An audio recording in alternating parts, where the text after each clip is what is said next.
কয়দিন আগে আমাদের বাংলাদেশ সংসদে অধিবেশনে দেখলাম যে একজন দোয়া করতেছেন। ওই করোনা টরোনা পাইয়া এখন তো কিছু দোয়া টোয়া সব জায়গায় চলছে। ওই দোয়ার মাঝে উনি বলতেছেন যে কোরআন আমাদের সংবিধান, এটা আমাদের মেনে চলতে হবে। আল্লাহ তৌফিক দাও। কি সুন্দর করে বলতেছেন। আসলে যেই কথাগুলো আমরা মুখে বলছি, যদি বাস্তবে এটা মেনে নিতাম, তাহলে আমাদের সমাজটা স্বর্গীয় সমাজে পরিণত হয়ে যেত। সম্মানীয় ভাইয়েরা, আমরা কথা বলছিলাম কবরের জগৎ নিয়ে। আমরা বলেছিলাম একজন মুমিনকে কবরে প্রশ্ন করা হবে মোট 5টি, আর কাফেরের প্রশ্ন হবে 4টি, একটি কম হবে। আমরা আলোচনা করছিলাম প্রথম প্রশ্নটি করবেন আল্লাহ নিজে, আর সেই প্রশ্নটি হবে সাইকোলজিক্যাল, সেটা হবে মনস্তাত্ত্বিক। আল্লাহ তাআলা সূর্যকে ডুবন্ত অবস্থায় হাজির করে তিনি জানতে চাইবেন যে ব্যক্তি প্রশ্নের মুখোমুখি হচ্ছে সে নামাজি ছিল কি না। যদি সে নামাজের কথা বলতে পারে, তাহলে সে প্রথম প্রশ্নের উত্তরে পাশ করে ফেলল। আমরা বলেছি যে আল্লাহর প্রশ্নের জবাব যে ব্যক্তি দিতে পারবে, ইউসাব্বিতুল্লাহুল্লাযীনা আমানু বিল কাউলিস সাবিতি ফিল হায়াতিদ দুনিয়া ওয়া ফিল আখিরাহ। আল্লাহ তাআলা ঈমানের উপরে যাকে অটল অবিচল দুনিয়াতে রেখেছিলেন, তিনি কবরেও তাকে এবার ঈমানের উপরে অটল রাখবেন ইনশাআল্লাহ। আল্লাহ তাআলার প্রশ্নের জবাব দেওয়ার পরে বাকি প্রশ্নগুলোর জবাব দেওয়ার দায়িত্ব নেবেন কে? আল্লাহ তাআলা নিজে। কারণ প্রশ্ন হবে আরবিতে, জবাবও দিতে হবে আরবিতে। আল্লাহর অনেক এমন বান্দা আছেন যারা আরবি ভালো জানেন না, কিন্তু মুত্তাকি ফরেজগার মানুষ। আবার আবু জেহেল আবু লাহাব ভালো আরবি জানতো, কিন্তু জবাব দিতে পারেনি। জবাবের ব্যবস্থা আল্লাহ করে দেবেন। প্রথম প্রশ্ন আমরা আলোচনা করেছিলাম গত জুমাতে। প্রথম প্রশ্ন ফেরেশতাদের পক্ষ থেকে যেটা হবে সেটা হলো মান রব্বুকা, অর্থাৎ কবরের দ্বিতীয় প্রশ্ন। প্রথম প্রশ্ন আল্লাহ করলেন সাইকোলজিক্যালি। এবার ফেরেশতাদের প্রথম প্রশ্ন, তোমার রবকে? যে ব্যক্তি দুনিয়াতে আল্লাহ তাআলাকে রব মেনে জীবন যাপন করেছে, সে উত্তর দিবে, সে বলবে রব্বি আল্লাহ, আল্লাহ আমার রব। আমরা গত জুমায় এ বিষয়ে কথা বলে ফেলেছি। আল্লাহকে যে রব মানে, সে তার মালিক, তার লালন কর্তা, পালন কর্তা, রিজিক দাতা। আল্লাহ ছাড়া কাউকে আর মানতে পারবে না। যিনি রব হবেন তিনি মালিক হবেন। কুল আউযু বিরাব্বিন নাস মালিকিন নাস। রবের রুবুবিয়তের পরিচয় তার মালিকানা দিয়ে প্রকাশিত হয়। যিনি লালন পালন করেন তিনি মালিকও হবেন। এজন্য হাসরের ময়দানে আল্লাহ তাআলা প্রকাশিত হয়ে তিনি বলবেন, আনাল মালিক আইনা মুলুকুল আরদ, আমি মালিক, জমিনের মালিকেরা কোথায়? আল্লাহ তাআলা প্রশ্ন করবেন, লিমানিল মুলকুল ইয়াউম, আজকের মালিকানা কার, রাজত্ব কার? জবাব হবে লিল্লাহিল ওয়াহিদিল কাহ্হার। তাহলে রব যে ব্যক্তি আল্লাহকে মানে, সে আর কখনো নিজে রব হতে পারে না, সে গোলামি থাকা লাগবে। আমরা আল্লাহর গোলাম থেকে মরতে চাই, ঠিক না? আমরা রব হতে চাই না। দুনিয়াতে রুবুবিয়তের দাবি করেছে অনেক মানুষ। ফেরাউন করেছিল, নমরুদ করেছিল। ওরা সরাসরি বলছে আর কি, দাবি করেছে এবং সেটা মুখে বলেছে, কিন্তু রুবুবিয়তের দাবি করে মুখে বলে না। এমন মানুষও আছে যারা আল্লাহর আইন মানে না, বরং নিজেরা আইন বানায়। যারা গার্মেন্টসের মালিক, ব্যাংকের মালিক, ফ্যাক্টরির মালিক, আপনারা যারা প্রাইভেট বিভিন্ন প্রতিষ্ঠান করেছেন, প্রতিষ্ঠানের মালিক দাবি করছেন যে আমি প্রতিষ্ঠান করেছি। যারা চাকরি করে তারা আইন বানায়। কথা বলেন, কোন অধিকার তাদের আছে? তারা বরং যে মালিকের প্রতিষ্ঠানে চাকরি করছে তাদের আইন মানতে বাধ্য। ওই আইন, রুল রেগুলেশনগুলো মানবে, মেনে সে চাকরি করবে। আইন বানাবে যিনি মালিক, প্রতিষ্ঠানের মালিক। আর যারা এখানে আসবে চাকরি করতে তারা চাকর, তারা আইন মানবে। এখন এই জমিনে আপনারা আমরা যারা আছি, আমরা কি জমিনের মালিক নাকি আরেকজন মালিক আছে? আমাদের পরিচয় হলো আমরা হলাম ওই মালিকের চাকর, গোলাম। এই জন্যই কবরে ফেরেশতা জিজ্ঞাসা করবে, তোমার কে তোমার রব? বলো তুমি কাকে রব মেনে চলেছ? সুতরাং আপনারা যারা কোনোভাবে ওদের সাথে সম্পৃক্ত হয়ে গেছেন, যারা নিজেরা মালিকানা দাবি করছে, রব দাবি করছে, আইন বানাচ্ছে, আল্লাহর আইনকে বৃদ্ধাঙ্গুলি দেখাচ্ছে, ওই লোকগুলো মুখে বলে না তারা যে রব, কিন্তু কামে বুঝায়। আর আপনি যদি তাদের সহযোগী হন, সাপোর্টার হন, তাহলে আপনিও তাদের দলভুক্ত হয়ে যাবেন। এজন্য সাবধান, কবরে যদি আমরা আল্লাহ তাআলার কাছে নিজদেরকে তার গোলাম হিসাবে হাজির করে জবাব দিতে চাই রাব্বি আল্লাহ বলে ফেরেশতাদের প্রশ্নের জবাবে, তাহলে আমাদেরকে আল্লাহকে রব মেনে জীবন যাপন করতে হবে, এবং সেটা হবে স্বতঃস্ফূর্তভাবে। আমার ভাইয়েরা, নিজেকে আল্লাহর গোলাম দাবি করার মাঝে কোনো হীনতা নাই, লজ্জা নাই, বরং আল্লাহর গোলাম হওয়ার মাঝেই আছে আপনারা আমার জন্য সৌভাগ্যের চাবিকাঠি। এখানে আছে গর্বের বিষয়। তাই তো পৃথিবীতে যত নবী রাসূল এসেছিলেন, সব নবী রাসূল নিজের পরিচয় দিয়েছিলেন, আমি আল্লাহর বান্দা, আল্লাহর গোলাম। যে কালেমা পড়ে আমরা মুসলমান হই, সে কালেমার মাঝেও আমরা বলি ওয়া আশহাদু আন্না মুহাম্মাদান আবদুহু ওয়া রাসূলুহু। নবী মুহাম্মাদের পরিচয় রাসূলুহু শুরুতে নয়, বরং এটা হলো পরে। প্রথম পরিচয় আবদুহু, তিনি আল্লাহর গোলাম। আশহাদু আন্না মুহাম্মাদান, আমি সাক্ষ্য দিচ্ছি নিশ্চয়ই মুহাম্মদ আবদুহু, তিনি আল্লাহর গোলাম, ওয়া রাসূলুহু, এবং তিনি আল্লাহর রাসূল। বিশ্বনবীর জীবন ছিল 63 বছর, তার মাঝে তিনি রাসূল ছিলেন 23 বছর। 40 বছর বয়সে রিসালাত পেয়েছেন, তখন থেকে তিনি পরিচয় দিয়েছেন আমি আল্লাহর রাসূল। আর যখন জন্ম মৃত্যু পর্যন্ত 63 বছর ছিলেন আল্লাহর গোলাম। রিসালাত আগে নাকি গোলামি আগে? জন্ম থেকে আল্লাহর গোলাম। এই জন্য হযরত ঈসা আলাইহিস সালাম মায়ের কোলে যখন ছিলেন, তখন লোকজন ওনার মাকে চাপাচাপি করেছিল, তোমার তো বিয়ে হয়নি, বাচ্চা কোত্থেকে আসলো, তার পরিচয় কি? হযরত ঈসা আলাইহিস সালাম মায়ের কোলে তিনি কথা বলে নিজের পরিচয় দিয়েছিলেন, ইন্নী আব্দুল্লাহ আতানিয়াল কিতাবা ওয়া জাআলানি নাবিয়্যা, ইন্নী আব্দুল্লাহ, নিশ্চয়ই আমি আল্লাহর গোলাম। যদি নবী ঈসা আল্লাহর গোলাম পরিচয় দিয়ে নিজে ধন্য হন, নবী মুহাম্মদ বলেন আমিও আল্লাহর গোলাম, আমরা কি গোলাম হতে কোনো আপত্তি আছে? আর গোলাম যদি আপনি হন, তাহলে আপনি কেন আইন বানাবেন? তাহলে আপনি বিদ্রোহী গোলাম, ঠিক না? আপনার প্রতিষ্ঠানে কেউ চাকরি নিয়ে সে সুযোগ সুবিধা চান্স পাইয়া এক পর্যায়ে সে নিজে আইন বানানো শুরু করছে, তাহলে যিনি প্রতিষ্ঠানের মালিক তিনি কি এটা মেনে নেবেন? উনি স্বাভাবিকতা বলবেন, এই আপনার চাকরি বাদ, আপনি তো আমাদের আইন মানবেন, আপনি আইন বানাচ্ছেন কেন? তা আমরা যারা দুনিয়াতে নিজের আইন বানানো শুরু করেছি, আল্লাহর আইনকে আমরা গ্রহণ করি না, শুধু তেলাওয়াতে আছে, চোর ধরে হাত কাটো, কোরআন কারিমে আয়াত আছে না নাই? এই যে রমজান গেছে, কোরআন খতম করছেন, তেলাওয়াত করেন নাই? ইমাম সাহেব যদি সেই আয়াত বাদ দিয়া পড়াইতো, তাহলে ইমামরে আপনারা ধরতেন, হুজুর বাদ দিয়েছেন কেন? তেলাওয়াতে সবাই পাগল, তেলাওয়াত করলে লাব্বাইক জি হুজুর জাহাপনা, কিন্তু চোর ধরে হাত কাটো আইন কোথায়? চিন্তাও নাই। বরং যারা এই আইনটা বাদ দিয়া চোর ধরে জেলে দাও এই আইন বানাইছে, আমরা অনেকে তাদের সহযোগী হয়ে বসে আছি, তাদের জিন্দাবাদ দিচ্ছি, ভোট দিচ্ছি, তাদের নেতার দলের কর্মী হচ্ছি। তা আপনাকে যখন প্রশ্ন করা হবে কবরে, আসলে তোমার রবটা কে ছিল, জবাব দিতে পারবেন তো? ধরা খেয়ে যাবেন। এই জন্য আপনার ধ্যান ধারণা সমাজে বাস্তবায়িত হবে কিনা সেটা বড় বিষয় নয়। আপনি আল্লাহর আইনের পক্ষে আছেন, আল্লাহকে রব মানেন, কারো আইন আর মানবেন না, এটাই বলছেন, এটাই লালন করছেন, এটাই প্রচার করছেন, কিন্তু আপনারটা সমাজে মোটেও বাস্তবায়িত হয়নি, আপনার লস হয় নাই। বরং এই চিন্তার উপরে যদি আপনি মরতে পারেন, কবরে আপনি পাশ করবেন ইনশাআল্লাহ। আপনি বলতে পারবেন রাব্বি আল্লাহ, আমার রব আল্লাহই ছিল, আমি উনাকেই মেনেছি।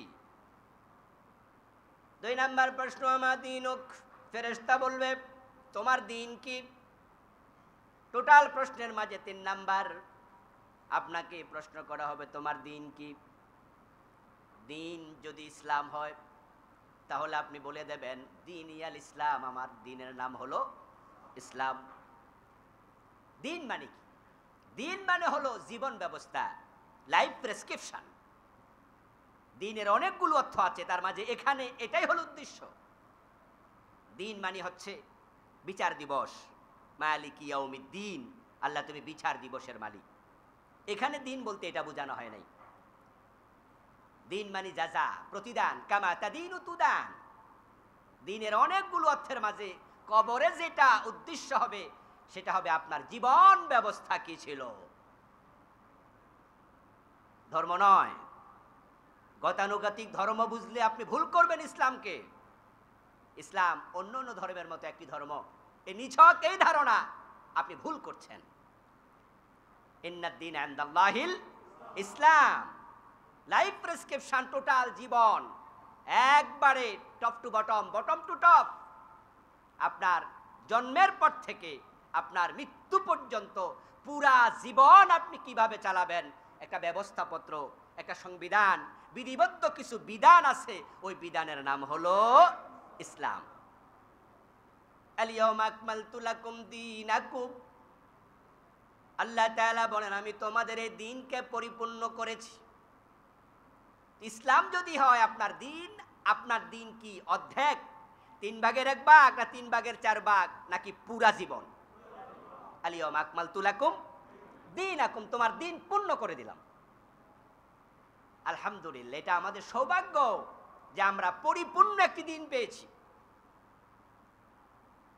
আমাদের দ্বীন, আমাদের ইসলাম এমন একটি কনস্টিটিউশন, সংবিধান, লাইফ প্রেসক্রিপশন, যেখানে আপনার জীবনের কোনো একটি বিষয়ের জন্য আপনি অন্য কারো কাছে হাওলাত নেয়ার প্রয়োজন হবে না। আল্লাহ তাআলা সব দিয়েছেন, সুবহানাল্লাহ। ওমা ফাররাতনা ফিল কিতাবি মিন শাই, আল্লাহ বলে আমি কোরআনে কিচ্ছু বাদ রাখিনি। তিবিয়ানান লিকুল্লি শাই, সব দিয়েছি। এখন কোথায় কি দিয়েছেন বিশ্বনবী ব্যাখ্যা করেছেন, ইন্না আলাইনা বায়ানা সুম্মা ইন্না আলাইনা বায়ানা। আমি যে কোরআন আপনার কাছে দিয়েছি সেটার ব্যাখ্যা আমি আপনার কাছে করব, আপনি মানুষকে ব্যাখ্যা শুনিয়ে দেবেন। তাই বিশ্বনবী হচ্ছেন এমন এক চরিত্র যিনি কোরআনের পরিপূর্ণ জীবন্ত ব্যাখ্যা। সুবহানাল্লাহ। স্বামী হিসাবে, নেতা হিসাবে, রাষ্ট্রপ্রধান হিসাবে, সমাজ প্রধান হিসাবে, বাবা হিসাবে, মনিব হিসাবে, আবার চাকরি স্থলে একজন চাকরিকারী হিসাবে, আবার যুদ্ধের মাঠে সেনাপতি হিসাবে, বিচারালয়ে প্রধান বিচারপতি হিসাবে এমন একটা জায়গা নাই যেখানে বিশ্বনবীকে দাঁড় করানো যাবে না। এবং তাকে দাঁড় করি আল্লাহ আবার বলছেন লাকাদ কানা লাকুম ফি রাসূলিল্লাহি উসওয়াতুন হাসানা। তাই এই প্রশ্নের পরের প্রশ্নটাই হবে এই লোকটাকে চিনো কিনা। সুবহানাল্লাহ। একটার সাথে আরেকটা সম্পর্ক আছে না নাই? হ্যাঁ, আপনার দিন যদি ইসলাম হয় তাহলে আপনি আপনার জীবন চালাতে গিয়ে কোনো এক বিষয়ে অন্য কারো কাছে যেতে পারবেন না। যদি যান তাহলে প্রমাণ হবে আপনি ইসলামকে আপনার দিন হিসাবে পরিপূর্ণভাবে গ্রহণ করেন নাই। আমার ভাইয়েরা, সব সমস্যার সমাধান দিতে পারে আল কোরআন। কোরআন হলো দ্বীনের পরিচালিকা শক্তি। কোরআন আপনাকে আমাকে কিভাবে জীবন চালাতে হবে তা শিখিয়েছে। আপনি যদি মঙ্গল গ্রহে যান, অধুনা বিশ্বের বিজ্ঞানের উৎকর্ষতার যুগে মানুষ গ্রহ থেকে গ্রহান্তরে চলে যাচ্ছে, সামনে আরো যাবে। মঙ্গল গ্রহে গিয়ে নতুন কোন সমস্যার সম্মুখীন যদি হয়ে যায়, যে সমস্যা অতীতে কখনো ছিল না, মানব জীবনের সাথে সম্পৃক্ত, ওই নতুন সমস্যার সমাধানও আল্লাহর কোরআনে খুঁজলে তাও পাওয়া যাবেই। কোরআন হচ্ছে এমন এক কিতাব যেটা কখনো পুরান হবে না। এটা চিরসতেজ, এটা চির আধুনিক, এটা শুধু মডার্ন নয়, এটা আল্ট্রা মডার্ন। এটা সব যুগের সাথে 100% মিলতে থাকবে। সুবহানাল্লাহ। কোথাও সরাসরি আছে, কোথাও ইঙ্গিতে আছে, কোথাও ইবারতে আছে, কোথাও তার তাকাজার ভিতরে আছে। দালালাতুন নাস, ইবারাতুন নাস, ইশারাতুন নাস, ইক্তিজাউন নাস। আল্লাহ বলছে আমি কিছু বাদ দেইনি। কিন্তু আজকে পরিতাপ, এই মুসলমানেরাই আজকে তারা এটার জন্য এখানে যায়, এটার জন্য ওখানে যায়, কোনোটা খুঁজতে লেলিনের কাছে যায়, কোনোটা খুঁজতে কার্লমার্ক্সের কাছে যায়, কোনোটা খুঁজতে মাও সেতুংয়ের কাছে যায়, কোনো উদাহরণ দিতে জর্জ ওয়াশিংটনের কাছে যায়, কোনো বিষয় বলতে আবার মহাত্মা গান্ধীর তুলনা দিতে হয়, মিস্টার গান্ধীকে টেনে আনতে হয়। কেন? আপনার কোরআনে কি সবকিছু বলা নেই? ইসলামে কি নাই? এবং আমরা জানি যে ইসলাম শব্দের অর্থই হলো শান্তি। তাহলে শান্তির প্রয়োজনে পৃথিবীর অন্য কোনো ধর্মের কাছে যাওয়ার প্রয়োজন হয় না। যারা ইসলামকে লাইফ প্রেসক্রিপশন হিসাবে পেয়ে খুশি, মন থেকে খুশি যে আমার প্রত্যেকটা বিষয় আমি ইসলাম দিয়ে সমাধান চাই।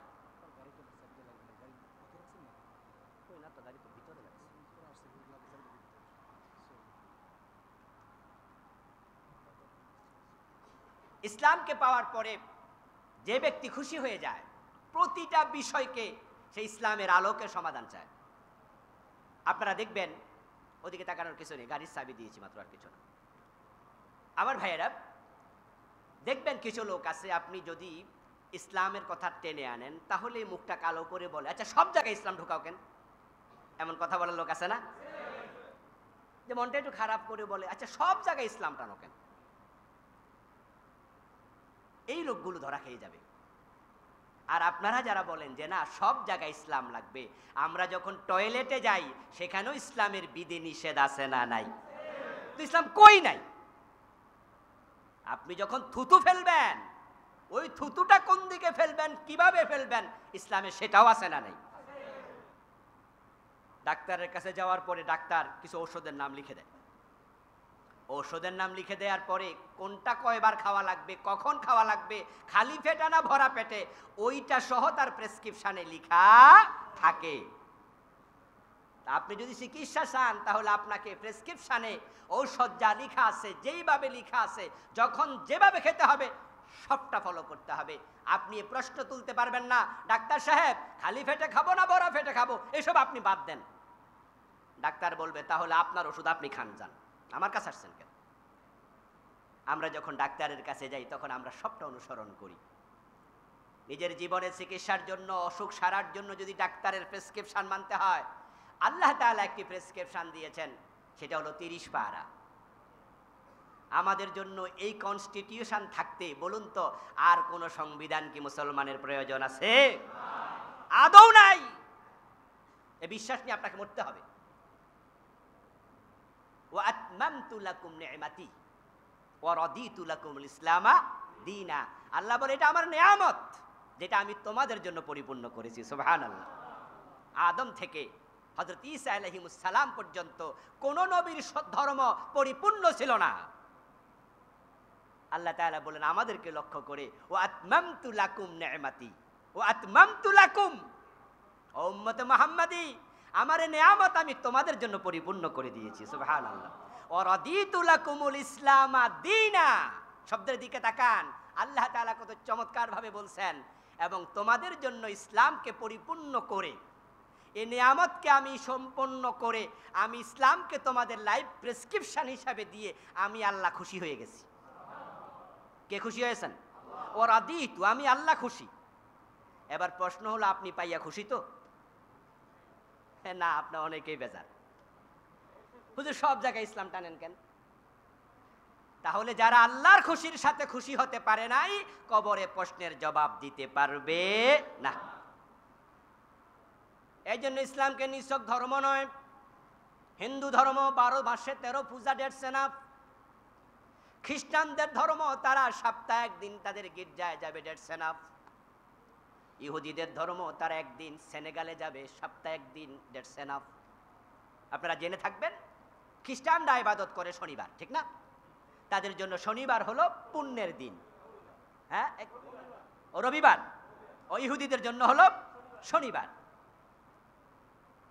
তাহলে তারা সপ্তাহে একদিনকে বেছে নিয়েছে। ওই একদিন তারা গির্জায় যাবে, তাদের সেনেগাগে যাবে, ওখানে গিয়ে তারা কিছু পূজা অর্চনা করবে, আর বাকি 6 দিন সপ্তাহে তাদের মন মতো চলবে, কোনো অসুবিধা নেই। কিন্তু আপনারা যারা সপ্তাহে একদিন আসবেন শুধু, ঠিক না? দিনে 5 বার আসবেন, দায়িত্ব শেষ। মসজিদে আসবেন, 5 বার নামাজ পড়বেন, পরে যাই আপনি সুদ খাবেন, গোশ খাবেন, যা ইচ্ছা তাই করবেন। জি না, ওয়াবুদ রাব্বাকা হাত্তা ইয়াতিয়াকাল ইয়াকিন, যে ইসলাম তোমাকে দিয়েছি মৃত্যু আসা পর্যন্ত ওই ইসলাম থেকে তুমি এক চুল পরিমাণ সরতে পারবে না। সুবহানাল্লাহ। এই জন্য যারা ইসলামকে পাওয়ার পরে তারা মনে করেন যে আমাদের লাইফ প্রেসক্রিপশন হিসাবে, জীবন বিধান হিসাবে, কনস্টিটিউশন হিসাবে এটা এনাফ, মোর এনাফ। তাহলে আপনি কবরে একবারে হাসি খুশিতে বলে দেবেন আমার দিন ছিল ইসলাম। জাতিসংঘের অধিবেশন বসেছিল, সৌদি আরবের তখন প্রেসিডেন্ট ছিলেন আপনার বাদশাহ ফয়সল। অধিবেশনে যাওয়ার আগে জাতিসংঘের পক্ষ থেকে তামাম পৃথিবীর সদস্য রাষ্ট্রসমূহকে জাতিসংঘ চিঠি দিয়েছিল, আপনারা প্রত্যেকে নিজ দেশের এক কপি করে কনস্টিটিউশন ইংরেজিতে অনুবাদ করে জাতিসংঘের সদর দপ্তরে জমা দেবেন। তামাম পৃথিবীর যত সদস্য রাষ্ট্র আসে সবাই তাদের দেশীয় কনস্টিটিউশনের এক কপি করে সদর দপ্তরে জমা দিল। বাদশাহ ফয়সল তিনি যখন গেলেন, যাওয়ার সময় তিনি কোরআন মাজিদের একটা ইংরেজি কপি তিনি সদর দপ্তরে উনার লোক দিয়ে পাঠালেন, উনার সাথে যারা আছেন। যখন এটা জমা দিলেন তখন জাতিসংঘের দায়িত্বপ্রাপ্ত কর্মকর্তা সামনে দেখেন, চোখের সামনে কত চমৎকার করে মোড়ানো গিলাপ খুলে দেখেন দি হোলি কোরআন। সুবহানাল্লাহ বলবেন না? কি লেখা? দি হোলি কোরআন। তো উনি পেয়ে বলল যে এটা কি, হোয়াট ইজ দিস, এটা কি? তখন বললেন যে আমাদের বাদশাহ ফয়সাল এটা দেওয়ার জন্য বলছে, আপনারা কি চিঠি লিখছেন সবাই যেন এক কপি করে কনস্টিটিউশন জমা দেয়? তো বললো হ্যাঁ, কিন্তু এটা কি? আমরা তো তোমার দেশের সংবিধান চেয়েছি, তো তুমি তোমাদের ধর্মীয় কিতাব আনছো কেন? এটা তো আমরা চাই নাই, তোমরা বুঝতে ভুল করছো। তো বাদশার সাথে যোগাযোগ করলো, বাদশাহ বললো তুমি ওনাকে জানাইয়া দাও মুসলমানদের কোরআন থাকতে আর কোনো সংবিধান লাগে না।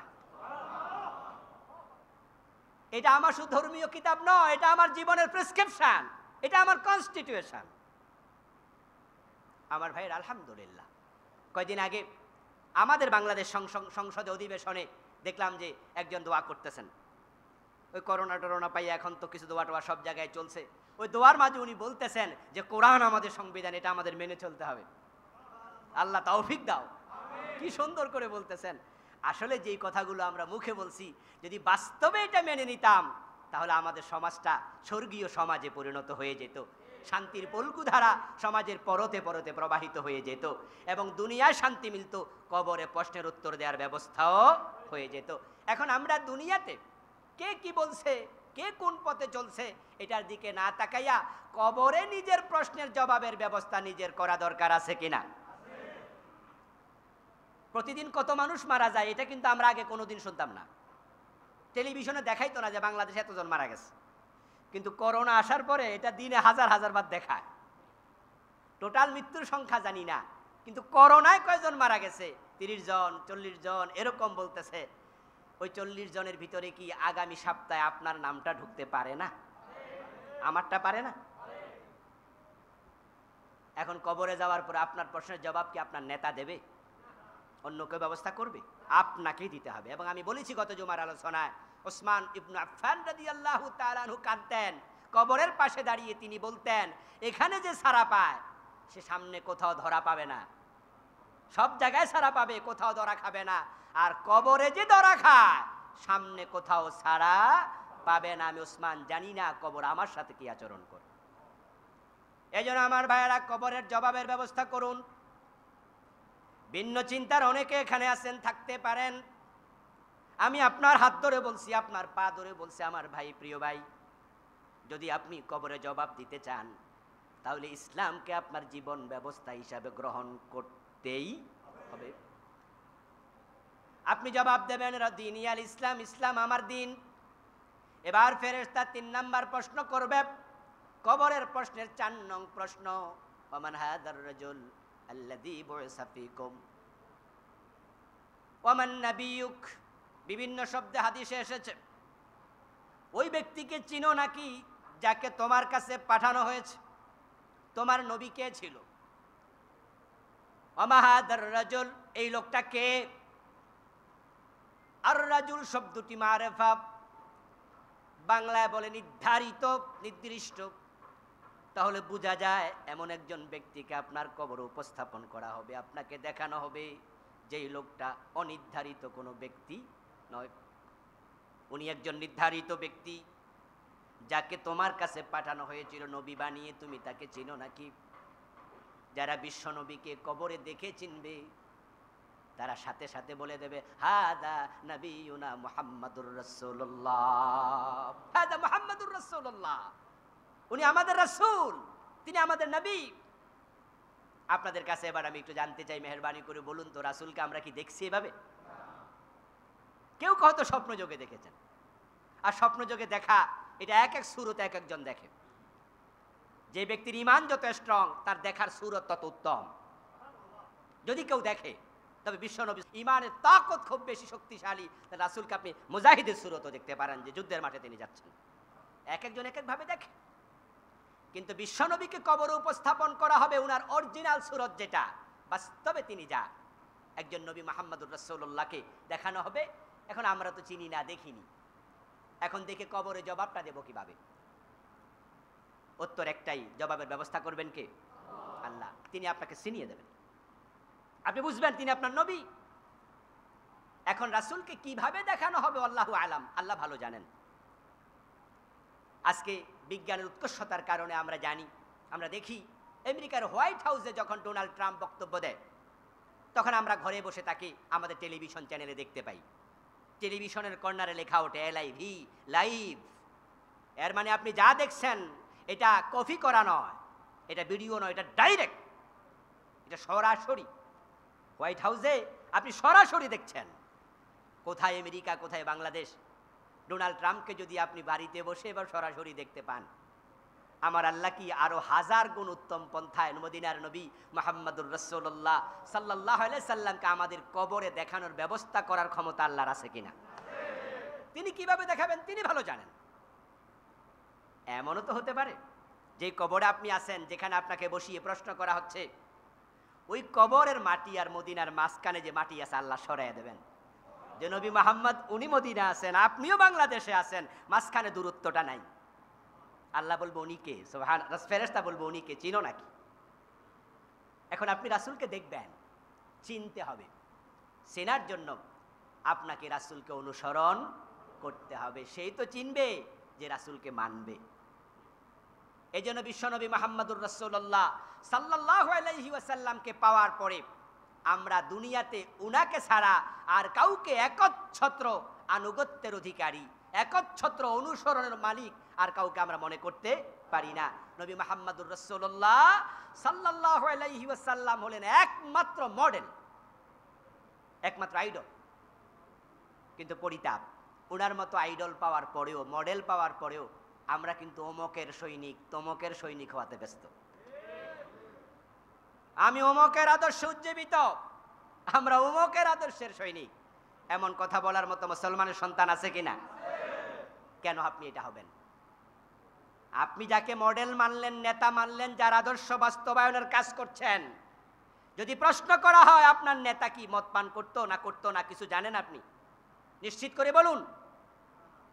আপনি বলবেন হুজুর আমি নিশ্চিত করে কেমনে বলি, ওনার সাথে তো আর আমি রাত কাটাই নাই। আপনার নেতা মিথ্যা বলতো কি বলতো না আমি তো জানি না। আপনার নেতা কি অন্যায় করতো কি করতো না আমি তো জানি না। কিন্তু নবী মুহাম্মদুর রাসূলুল্লাহ সাল্লাল্লাহু আলাইহি ওয়াসাল্লামকে দাঁড় করিয়ে এই জাতীয় প্রশ্ন যদি 100 না 200 না হাজার হাজার করা হয়, একটাও নেগেটিভ অ্যান্সার হবে না।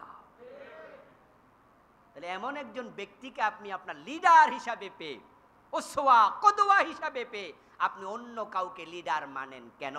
আর যারা মানছেন তারা নবী মুহাম্মদকে কবরে চিনতে পারবেন না। আল্লাহর হাবিব আপনার উসওয়ায়ে হাসানা, সর্বোত্তম মডেল। তাহলে ওনার জীবনের সাথে আপনার জীবন মিলা লাগবে, ওনার সূরতের সাথে আপনার সূরত মিলা লাগবে, ওনার সিরতের সাথে আপনার সিরত মিলা লাগবে। যদি আপনি মিলাতে পারেন তাহলে আপনি উত্তর দেবেন, রাসূলকে চিনবেন, উত্তর দিতে দেরি হবে না। কিন্তু পরিতাপ, আল্লাহর এমন অনেক বান্দা আছেন যাদের চেহারার সাথে রাসূলের চেহারার মিল থাকবে না।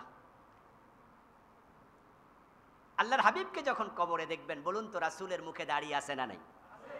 তো যেই আপনি মারা গেলেন আপনার মুখে ধরেন দাড়ি নেই, তো রাসূলের সাথে আপনার চেহারার মিল না অমিল? অমিল হয়ে গেল।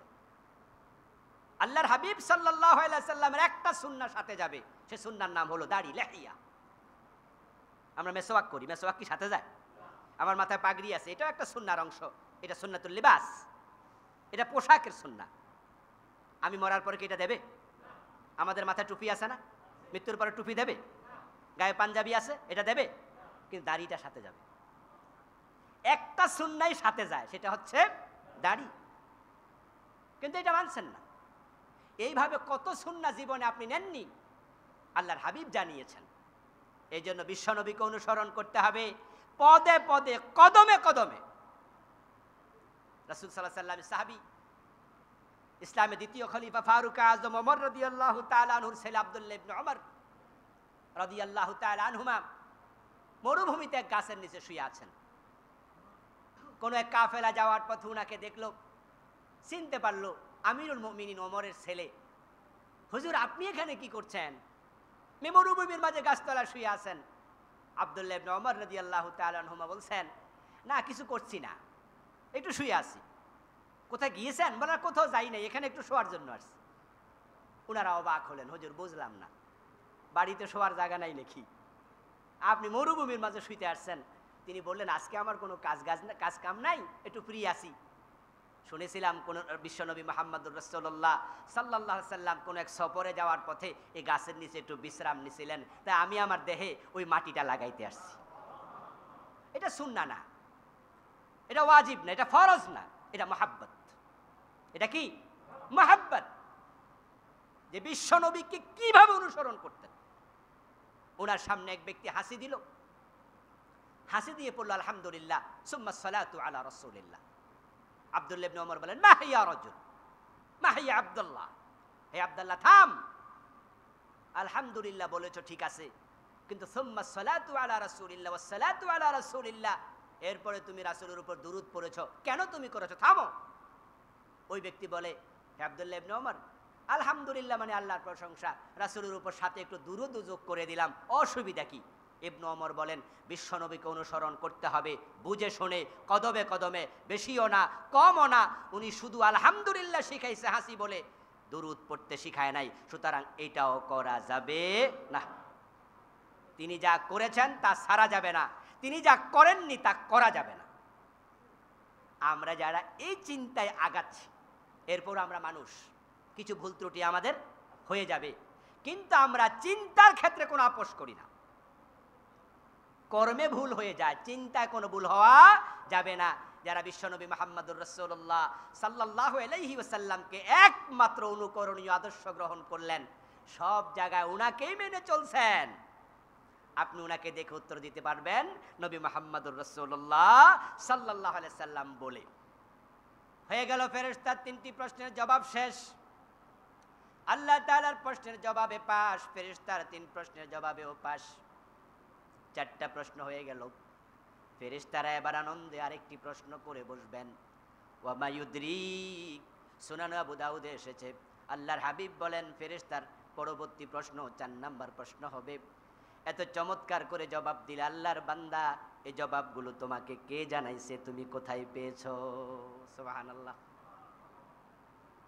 একসময় আমরা যারা আমাদের বয়সী যারা আছেন, আমাদের সিনিয়র যারা আছেন, যখন রেজাল্ট হতো, যারা ফার্স্ট ক্লাস ফার্স্ট হতো, সেকেন্ড হতো, থার্ড হতো, বোর্ডে ফার্স্ট হতো, সাংবাদিকরা বাড়িতে চলে যেত, পরের দিন সাক্ষাৎকার আসতো, যে আপনি কয় ঘন্টা পড়ছেন, কেমনে পড়ছেন, ইত্যাদি ইত্যাদি।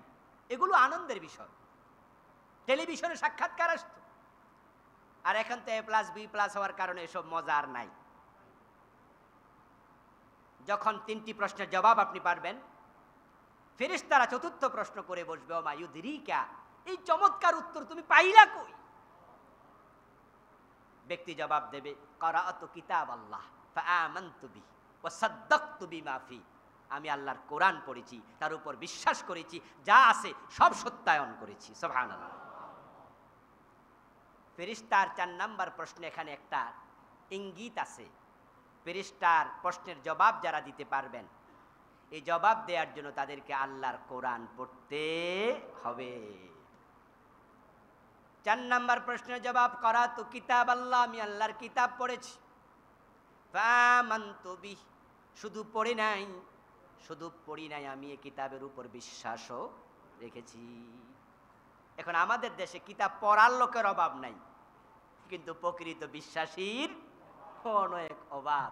ও সাদ্দাকতু বিমা ফি, শুধু বিশ্বাস করি নাই, এর মাঝে যা আছে এগুলো আমি তাসদিক করেছি, এর মানে যে যেভাবে যেটা আছে সব বাস্তবায়নের কাজও করেছি। সুবহানাল্লাহ।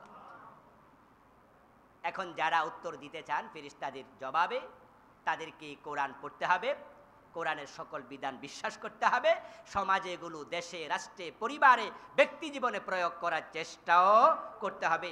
আপনি চেষ্টা করতে করতে মরে যান, এই চিন্তার উপরে আপনি কবরে যাবেন, জবাবের ব্যবস্থা করবেন কে? আল্লাহ। হয়ে যাবে ইনশাআল্লাহ। ফেরেশতা যখন 4 নাম্বার প্রশ্ন করে ফেলবে, মোট 5টা প্রশ্ন শেষ।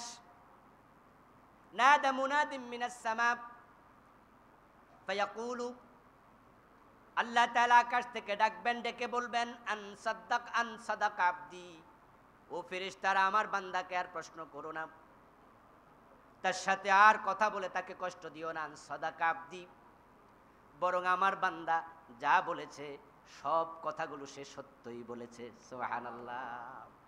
আপনার জবাবের সরাসরি সত্যায়নের রিপোর্ট দেবেন আল্লাহ নিজে।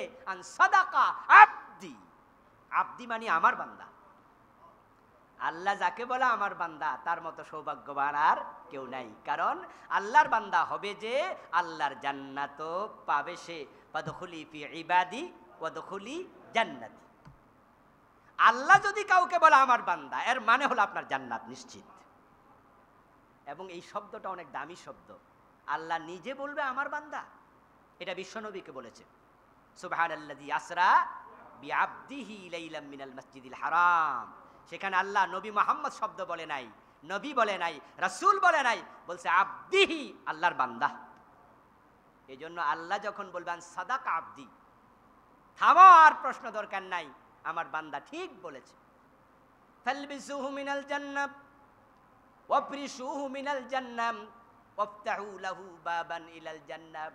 এবার আল্লাহ তাআলা বলবেন, কথা আর বলো না, বরং তার গায়ের জামাটা, ওই সাদা কাপড় আর দরকার নাই, তার কাপড় খুলে আমার জান্নাতের পোশাক পরাইয়া দাও।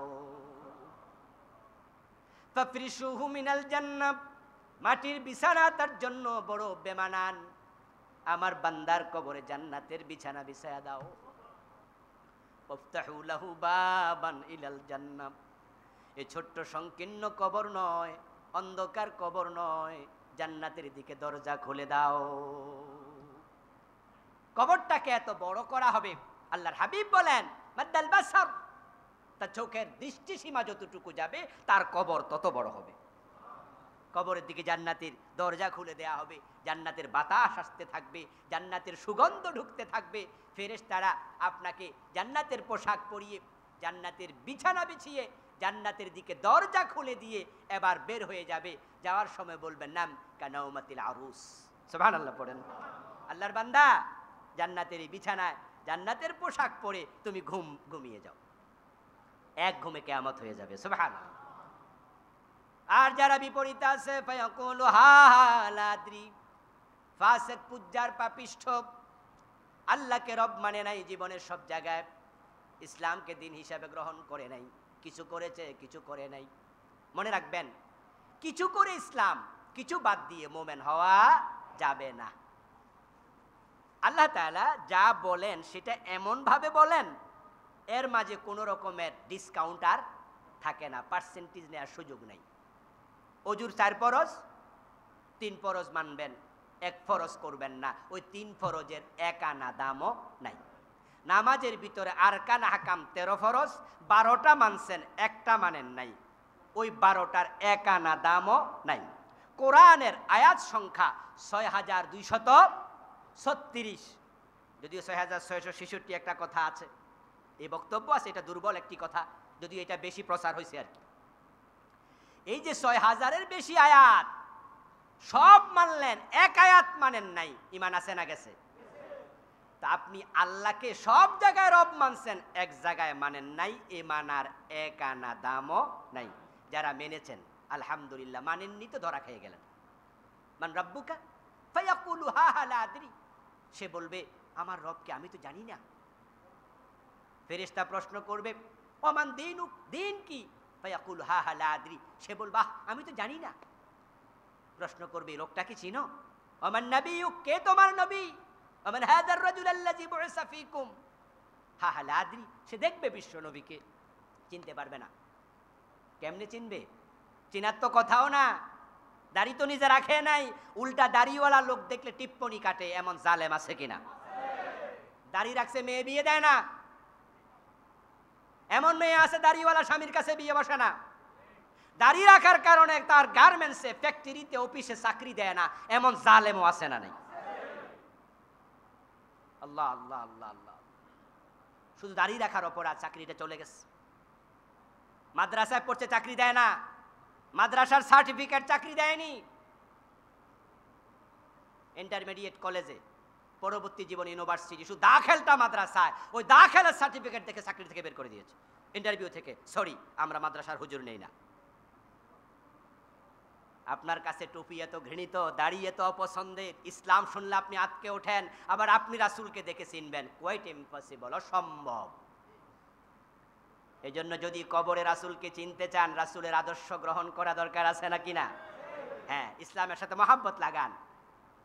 ইসলামওয়ালা দেখলেই চুলকানি উঠবে, আর আপনি রাসূলকে চিনবেন, অসম্ভব।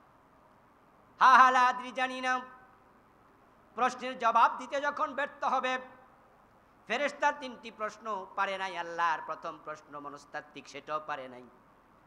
নাদা মুনাদিম মিনাস সামা, আকাশ থেকে আল্লাহ আওয়াজ করবেন, আওয়াজ করে বলবেন আন কাযযাবা, সে মিথ্যুক। এখানে আব্দি শব্দটা নাই, ওখানে আছে আন সাদাকা আব্দি, আর এখানে আছে আন কাযযাবা। আল্লাহ বলে না সে আমার বান্দা, সে লাওয়ারিস, তার কোনো পরিচয় নাই। আসলে আল্লাহ যাকে বান্দা বলে না, সে সত্যি লাওয়ারিস। আল্লাহ তুমি ছাড়া আমি ঠিকানাহীন, মাবুদ তুমি ছাড়া আমি ঠিকানাবিহীন। যার সাথে রবের সম্পর্ক নাই, বাস্তবে তার কোনো ঠিকানাও নাই, সে লাওয়ারিস, ঠিকানাবিহীন লোক। আল্লাহ বলবে মিথ্যুক, সে বলছে তার রবকে সে চিনে না, মিথ্যা কথা। আলেম উলামারা তার কাছে কত বুঝাইছে, সে জানে কিন্তু সে গ্রহণ, সে বলছে জানি না, মিথ্যা কথা বলতেছে, সে জানতো। এরপর ইসলাম ধর্ম, সে বলছে আজকে জানে না, মিথ্যু। এই মসজিদে সে ওয়াজ শুনছে, জুমার দিন হাজির হয়েছিল, হুজুর বলেছে ইসলামকে জীবনের বিধান হিসাবে নাও, সে লোকটা নেয় নাই, আর আজকে সে বলে কিনা সে জানেই না, মিথ্যা কথা। নবী মুহাম্মদ তার জীবনে একমাত্র অনুসরণীয় ব্যক্তিত্ব, সে জানতো, উসওয়ায়ে হাসানা, একমাত্র আদর্শ মডেল, সে জানতো, আজকে বলে জানে না, সে মিথ্যুক, সে নেয় নাই। ফাফরিশুহু মিনান নার ওয়ালবিসুহু মিনান নার ওয়াফতাহু লাহু বাবান ইলান নার। ও ফেরেশতারা, তার জামাটা খুলে ফেলো, গায়ে সাদা কাপড় খুলে জাহান্নামের পোশাক পরিয়ে দাও। নাউযুবিল্লাহ। পুরা বডি জাহান্নামের আগুন দিয়ে পোশাক বানিয়ে পরিয়ে দেয়া হবে। কবরে জাহান্নামের বিছানা বিছিয়ে দাও, কবরের সাথে জাহান্নামের দরজা খুলে দাও, জাহান্নাম থেকে ধাউ ধাউ করে কবরে আগুন ঢুকে যাবে। তাই তো বিশ্বনবী বলছেন, এই কবর কারো জন্য জান্নাতের টুকরা, কারো জন্য জাহান্নামের গর্ত। একটা হাদিস আরেক হাদিসের ব্যাখ্যা করে, জাহান্নামের দিকে দরজা খুলে দেয়া হবে, পুরাটা কবর জাহান্নামের আগুন ভরে দাউ দাউ করতে থাকে। ফেরেশতারা বেরিয়ে যাবে, সুম্মা ইউদাইয়াকু আলাইহি আমা ওয়া আবসার। আমাম একজন অন্ধ ফেরেশতা, তারপর আমা ওয়া আসাম একজন অন্ধ ফেরেশতা কবরের ভিতরে ঢুকবে, চোখে দেখে না, ও আসাম এবং সে কানে শোনে না, সে বধির এবং সে অন্ধ। ওই ফেরেশতাকে আল্লাহ বলবেন সে কবরে ঢোকো, মাহু মিজরাবাতুম মিন হাদিদ, তার হাতে থাকবে লোহার তৈরি বিশাল একটা ডান্ডা, হাতুড়ি। ফেরেশতাকে আল্লাহ তাআলা বলবেন যাও, ওই জাহান্নামের আগুনে জ্বলতে থাকা লোকটাকে হাতুড়ি দিয়ে পিটাইতে শুরু করে দাও। নাউযুবিল্লাহ। ওই হাতুড়ির ওজন এত বেশি হবে, আল্লাহর হাবিব বলেন না উদরিবা বিহা জাবানুন লাসারা তুরাবা। ওই হাতুড়ি এত ওজন, যদি কোনো পাহাড়ের মাঝে একটা আঘাত করা হতো, পুরাটা পাহাড় ধুলাবালি হয়ে উঠতে শুরু করত, পাহাড় ধুলাবালি হয়ে যেত একটা আঘাত। ওই হাতুড়ি দিয়ে ফেরেশতা পিটাতে থাকবে। নাউযুবিল্লাহি মিন যালিক। এজন্য বিশ্বনবী বলেছেন, কবরের মতো মারাত্মক জায়গা দেখি নাই। এরপরে তার কবরের মাঝে 99টা তিন্নিন সাপ আল্লাহ ঢুকিয়ে দেবেন। 99 তিন্নিনা লা ইউসাল্লাতু আলাল কাফির। ওই যে ব্যক্তি অস্বীকারী, দিন গ্রহণ করে নাই, রাসূলকে নেতা মানে নাই, আল্লাহকে রব মানে নাই, তার কবরে 99টা সাপ ঢুকিয়ে দেয়া হবে। তানহাসুহু ওয়া তালদুগুহু ইলা ইয়াউমিল কিয়ামা। কিয়ামত পর্যন্ত ওই 99টা সাপ তাকে সবল মারতে থাকবে একের পর এক। বিশ্বনবী বলেন, লাওয়ান্না তিন্নিনা মিনহা নাফাকা ফিল আরদি মান বাতাত খাদরা। ওই তিন্নিন সাপের বিষ কত বেশি হবে শোনো। যদি ওই সাপ থেকে একটি সাপ কখনো দুনিয়ার দিকে নিঃশ্বাস ছেড়ে দিত, তার নিঃশ্বাসের বিষের কারণে তামাম পৃথিবী তার সবুজ গাছপালা জন্ম নিত না। নিঃশ্বাসের বিষে কোনোদিন আর সবুজ গাছ জন্ম নিত না, এত বিষধর সাপ। আর প্রতিটাই সবল দিতে থাকবে। অন্য হাদিসে আসছে, লা ইয়াজিদু হামওয়াতাহা 40 খারিফা। ওই তিন্নির সাপ যদি কাউকে একবার সবল দেয়, তার বিষ থাকবে 40 বছর।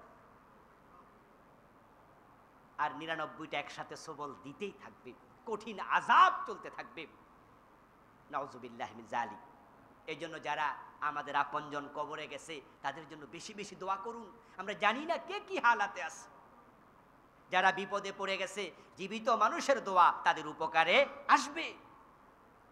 আল্লাহর হাবিব বলছেন, অন্য হাদিসে আসছে, যারা কবরে আছে, আহলাল কবর, যারা আহলুল কবর আছে, কাল গরীকিল মুতাকাওয়াস।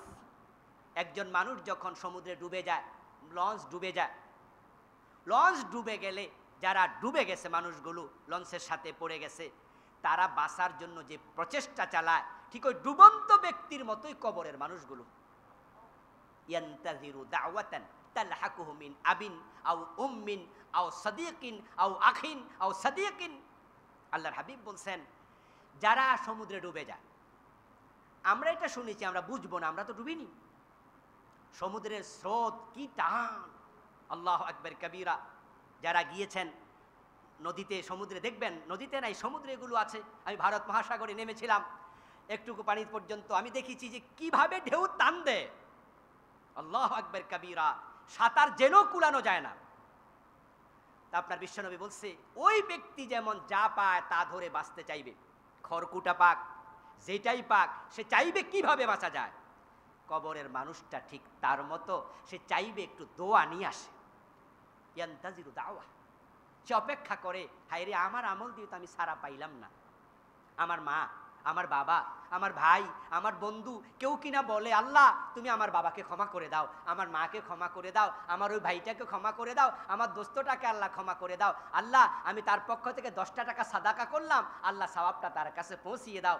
বিশ্বনবী বলেন, যখন তার কাছে এই জাতীয় দোয়া পৌঁছে, ফাইযা লাহিকাতহু কানা হাব্বা ইলাইহি মিনাদ দুনিয়া ওয়া মা ফিহা।